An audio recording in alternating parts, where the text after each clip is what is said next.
Hey guys, Sword here, and this is going to be another vlog with Minecraft. And if you have any questions, concerns, topics, discussions, or ideas you want to share with me in the comment section below, feel free to do so. And if I use your idea or topics to discuss, or I answer your question in another video, I'll credit you within that video itself, and as well as I'll link your channel in the description below as giving thanks for helping me out with something to talk about.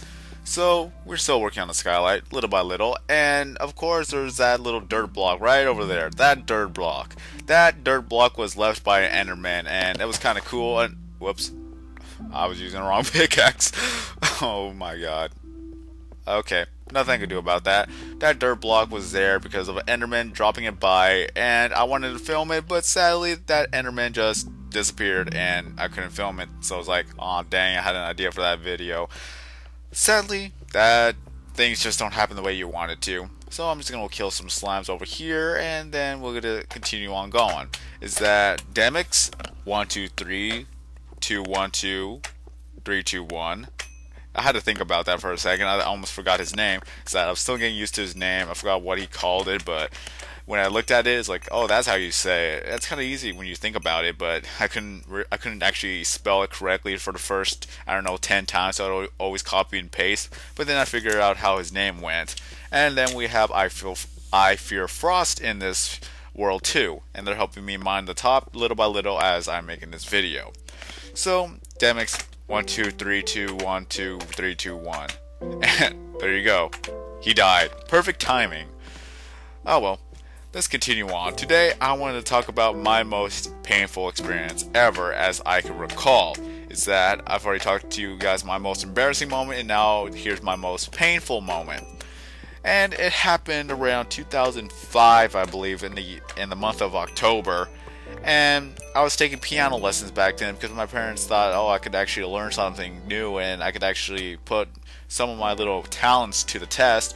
I was actually somewhat good at piano, but again, I never actually had the self-confidence to actually continue on because I always get nervous during the recitals, and I couldn't really perform in front of people without just thinking like, okay, I'm by myself, closing my eyes, I'm playing, and then I just think that no one's there to actually watch me play. So yeah. When I was younger, I had no self-confidence in myself whatsoever. It was kind of a thing that I actually had to learn, and as well as I actually had to build later on in my life, but there's nothing I could do about the past, and at least I know from my experiences from there. So let's move on. I learned a little bit about piano. I cannot play piano. That's an off-topic note. I cannot play piano to save my life anymore. I cannot coordinate my left and my right hand anymore as I used to when I was younger. I have no idea what happened. I just can't do it. I actually tried. I literally tried to play with both my left and my right hand on the piano, trying to do some song that I've learned how to do, just taking it one step at a time. I just couldn't do it. I honestly couldn't do it anymore. Well, back then, I was at pretty much the teacher's, or the piano teacher's house. Her house was way over there on the other side of town, and then there was that area, that little neighborhood, that her house was on top of a hill, so that there was actual brick steps that you had to take to get to her front door. So that was pretty cool. You go up the brick steps. I think there's like 12 steps you had to go to. Not that bad. And her house was 2 stories. Well, actually, no, I think it was 3 stories when I think about it. There was a garage, the basement area, then there was the first floor, and then the second floor. Ah, fancy. So, alright, let's continue on. So I went in there, I took my piano class, and then it was over. I went up the steps, and then, yeah, first of all, I went up the steps, took my piano lessons, and go over here. Sidetrack moment. Most of this video, we're just gonna fool around with the creeper. This creeper is after Frost, so it's not gonna actually attack me or Demi. It's going after Frost, so there you have it. We don't know why, it's just going after Frost, and whenever it's going after somebody else, it's not gonna harm you, which I love about it. If 4J actually changes that, I'm gonna be really, really mad. Because then we can never fool around with creepers anymore, because look at creepers, they're so cool. If they're not after you, they are one of the most best mobs you could have fun with. I don't know, it's just that the creepers seem like have its own personality whenever it's friendly. Alright, okay, calm down. Alright, back to the story. I go up the steps, no problem, going through my piano lesson. Then I get out the door, and then my teacher, she warned me about that there may be a black widow somewhere among the brick steps. So, if you don't know anything about me, I have arachnophobia. I absolutely hate spiders. I don't know if this was a dream or something that actually happened, but this is what I remember. Apparently, I was 2 years old. Someone brought me up to a spider, and I was screaming my head off. I was crying. I did not want anything to deal with the spider, but they just kept holding me there, saying, "Oh, don't worry about it. It's fine. It's not going to hurt you." I was just screaming my head off, and from that moment, I have this fear of spiders. Although I do not fear tarantulas. Tarantulas, they're cool. I've actually held one in my hand. I've actually petted one. That didn't scare me at all. Little spiders, not so much. Those spiders that you like, the little dust spiders you see in the little walls, or tiny little spiders, even though they possibly could be poisonous, they don't bother me at all. It's the regular spiders that you see at a house, like a household spider, or the black widows. I had so many bad experiences with black widows that one time my family was locked out of their house. This is the reason why we have spare keys now, but before then we just only had one key, and that key was inside the house, and we locked ourselves out. And I was like, I'm gonna go back inside. My parents like, nope, the door's closed. Like, no, and I didn't really listen to them. I pretty much went through the first. I went to the screen door. Then I pretty much was trapped myself in between the wooden door and the screen door. And then all of a sudden there was a black widow in front of me and behind me. I have no idea how they got there, but that scared the life out of me.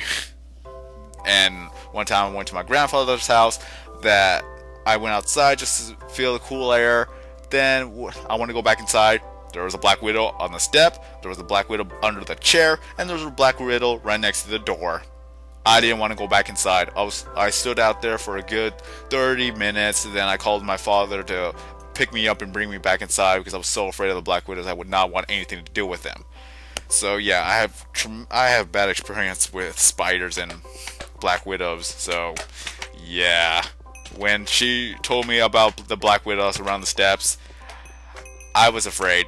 I didn't want to go down the steps. I stood on top of the steps. So I stood there and waited about a good 10 minutes. Waited for my mother to come pick me up. She didn't arrive there soon enough. So I went to the top of the brick steps, and there's a gap to the other side of the brick steps. I don't know how to explain it. It's just, it has those two walls and then the steps in the middle. So I went from one side of the wall, and I wanted to jump to the other side of the wall. And from on the other side of the wall, there's going to be that hill that goes all the way down, so I could actually walk down that hill and then go down to the street where my mother would pick me up. So I went to the top of that first wall.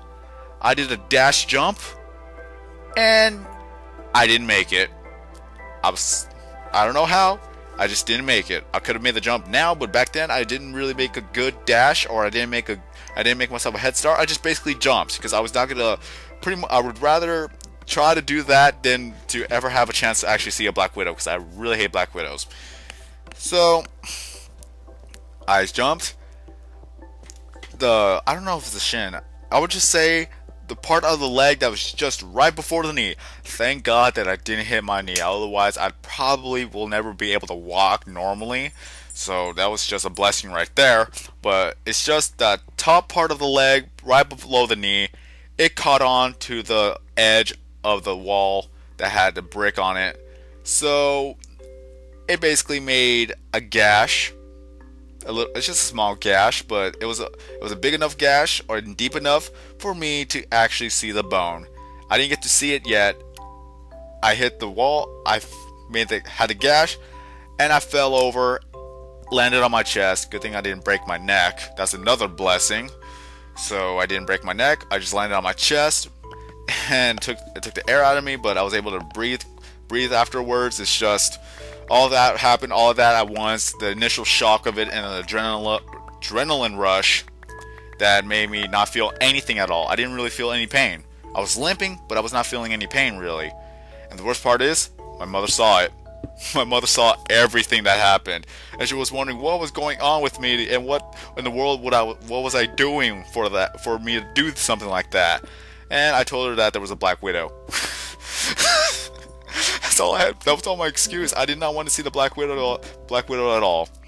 And that was not the most painful part, is that we had to go to the little care center because my mother actually saw the cut. She actually saw the white bone that was pretty much there, and then it was starting to bleed, so she told me that I was going to go to the care center.